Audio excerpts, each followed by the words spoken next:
Rolling Echo Valley, kung saan ang tunog ay umiikot ng malayo.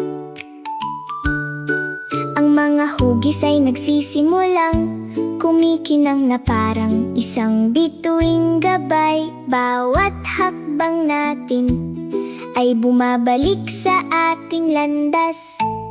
Ang mga alingaw-ngaw ng paggalaw ay nagpapakita ng landas upang maglaro.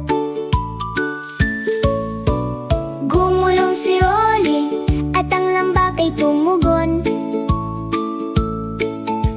Isang kumikinang na bilog na alingaw-ngaw ang nagsisimulang tumaas. Siya gumalaw si Piku habang lumilitaw ang mga tatsulok. Ang mga hugis ng alingaw-ngaw ay ginagawang malinaw ang landas. Siya tumatakbo ang square cheetah at lumilitaw ang mga parisukat. Siya tumatalbog na mga alingaw-ngaw na kumakalat malapit. Siya naglalakad si Zizi na may mga paa na tatsulok. Siya mga tumutugmang alingaw-ngaw sa isang maindayog na kumpas. Alingaw-ngaw, alingaw-ngaw, panoorin at tingnan. Siya ang mga hugis ay umuulit ng may pagkakaisa.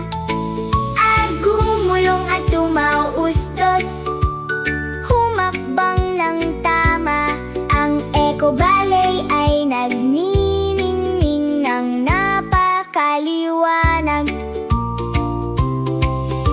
Mula sa lambak, sabi ng lahat ng magkakaibigan, iniligtas ng mga pakikipagsapalaran ni Echo ang araw. Siya gumugulong, tumatakbo, malayang dumudulas.